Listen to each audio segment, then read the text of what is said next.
Hello everyone. So welcome back again to my channel. So today we are going to see a topic in capital structure and we'll solve one problem based on it. EBIT EPS analysis. EBIT, earnings before interest and tax. EPS, earnings per share. Okay, here also it is written EBIT. Here full forms are written. So before going for this problem, first we have to understand what is it and we'll see the process how to solve the problem.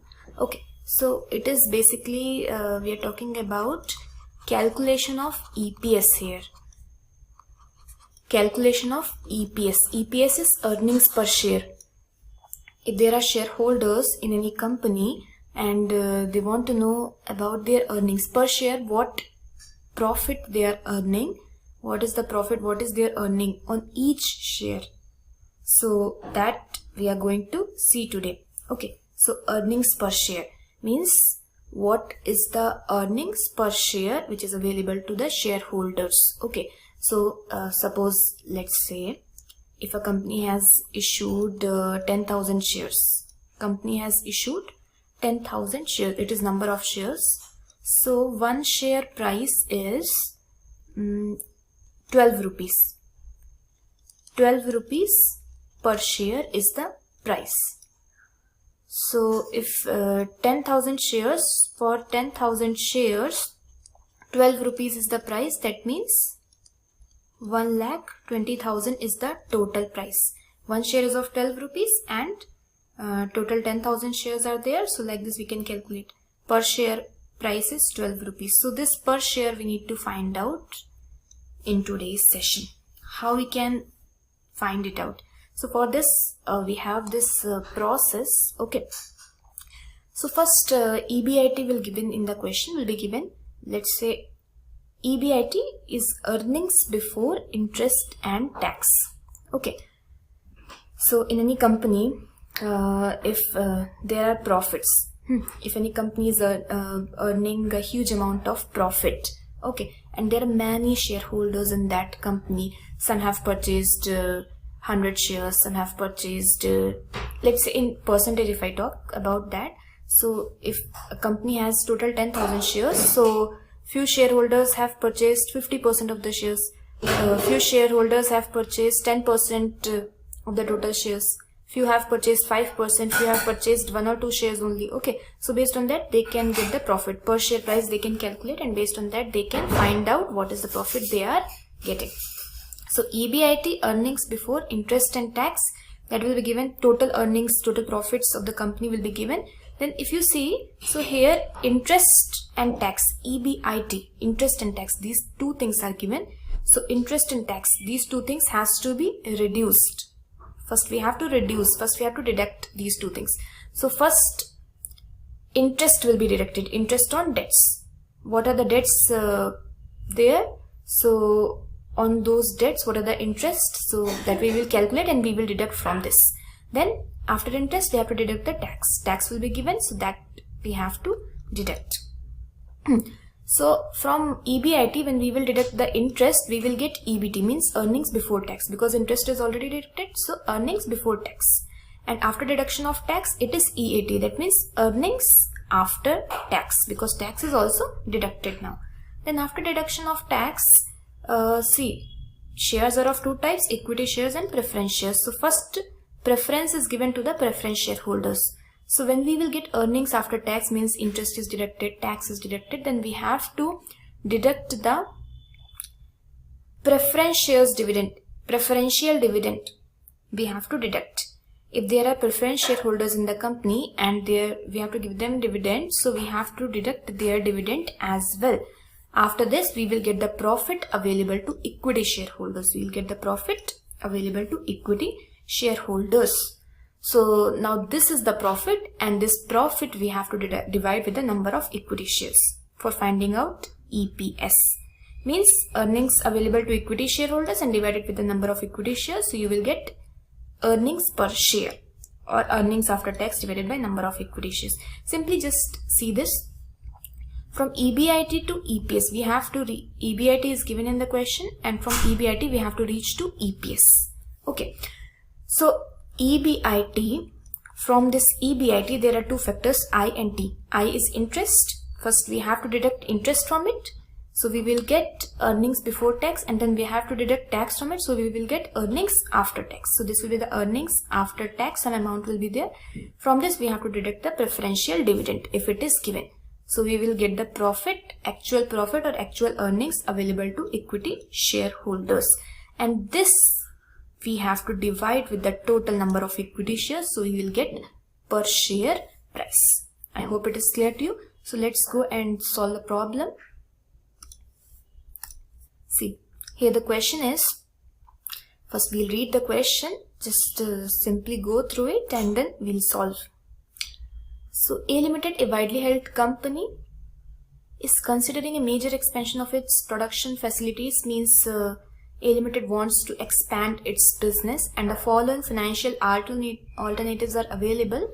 So it has four alternatives. Okay, A, B, C, D, four alternatives are available in the company. Means it can expand its business on the basis of these four alternatives. It has to choose one. Okay, so expected rate of return before tax is 20%. Expected rate of return before tax is 20%. Means this is the profit. Rate of return means what is the profit? So that is 20%. So on the total capital, they are getting 20% profit, and corporate taxation is 35% is the tax given. Which of the alternatives will you choose? So for this we have to find out EPS. The one which is having the highest EPS, we'll choose that alternative simply. So here what we'll do, okay, here first, okay, four alternatives are given, correct. So in the alternative A, they have taken only equity share capital as rupees 10 lakh, correct. In the alternative B, they have taken 5 lakh equity, 5 lakh preference. In the third alternative, 5 lakh equity, 3 lakh preference, and 2 lakh is debentures. And in the fourth alternative, 5 lakh equity and 5 lakh debentures they have taken. And total capital, they have to collect 10 lakh in each case. Means they have to collect 10 lakh, and for that they have four options. Either they can go for complete equity or they can go for any of the combinations. So this is what we have to see. So first we have to find out EPS. On the basis of that only we will take our decision. So for EPS, as I told you that EBIT will be given in the question. So first we have to identify EBIT. Expected rate of return before tax is 25%. Before tax means it is normally in earnings before interest and tax. So that is 20%. So EBIT is 20% on total capital. Total capital is 10 lakh, correct. So 20% of 10 lakh is 2 lakh, correct. Now I will make the statement here itself. So here only I will find out the in each of the case what profit we are earning, what is the EPS. So first we have to take EBIT. This is the question, and after that first EBIT we have to take. So EBIT is 2 lakh in each case, correct. EBIT is 2 lakh. All four cases we have to consider. Then first thing is EBIT. So I we have to deduct. I means interest, and interest is given. So less interest on debts. Here debenture is given, so we'll write interest on debentures. So if you see in the question, it is 12%, and in all the cases you can see. In the first case there is no debentures. Second case also no debentures. In the third case there is 2 lakh debentures. On 2 lakh, 12% is 24,000. And fourth case, 5 lakh is the debenture. So on that 12% is 60,000. So interest on debentures, wherever debentures are there, so we have to deduct it. So we will get here to simple 2 lakh, here simple 2 lakh, here 1.76 lakh and 1.4 lakh. Now after deduction of this, we have to deduct the tax. tax is 35%. 35% we have to deduct. So 35% on in each case. On 2 lakh 35% is 70,000. Again here on 2 lakh 35% is 70,000. On this 35% is on 1.76 lakh 35% is 61,600, and on 1.4 lakh 35% is 49,000. So here we will get 1.3 lakh, here also 1.3 lakh, here 1.144 lakh, and here 91,000. So after this we have to deduct preferential dividend, because preference shares are also given in the question, so that we have to deduct. 3 things only has to be deducted: interest, tax, and then preference dividend. So preference shares, if you will see, in A case and D case there is nil. A case and D case there is no preference dividend. In B case 5 lakh is the preference share, so on 5 lakh 10% is 50,000, and in C case 3 lakhs, so on that it is 30,000. Just see the rate and find out. So yeah, correct. So this is earnings before tax, this is earnings after tax, and this we will get earnings available to equity shareholders. So here we will get, here same 1.3 lakh, here 80,000, here 84,400, and this side same 91,000. So after this we got the earnings, just divide it with the number of equity shares. So divide with the number of equity shares in each case. So first case,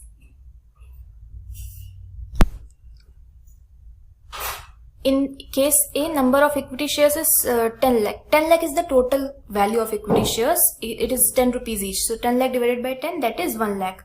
1 lakh is the number of equity shares in first case. We have to divide it. Okay.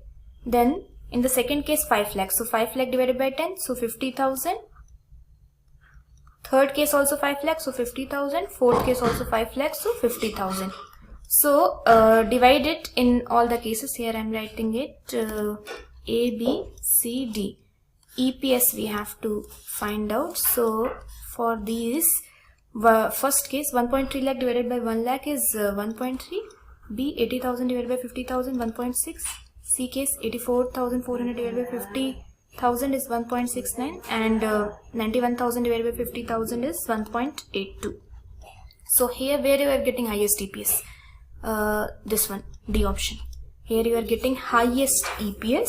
So alternative D is giving us highest EPS, that is, it is giving us maximum benefit to shareholders, so it is the best alternative.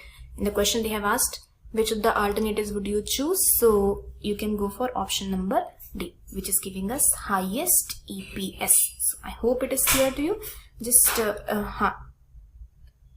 this is EPS in all the 4 cases. Okay, so just this statement we have to find out. This is known as a statement showing evaluation of financial alternatives. So just we have to take the particulars. A, B, C, D, 4 alternatives were given, so we have taken all these 4. So EBIT directly it was not given. They have mentioned that 20% on total capital, so we have calculated it as 2 lakhs. So in the beginning 2 lakh was there. First we have to deduct interest in each case, then we have to deduct tax, then we have to deduct preference shares dividend wherever it is mentioned. Okay, see, interest on debentures, wherever debentures were given we have deducted. Then tax will be deducted in all the 4 cases. Then preferential dividend, wherever preference shares were given we have to deduct it. And then in the last, after deducting all these 3, we have to divide it with the number of equity shares, so we will get EPS. The one which is giving us highest EPS will be the best alternative. I hope it is clear. So thank you.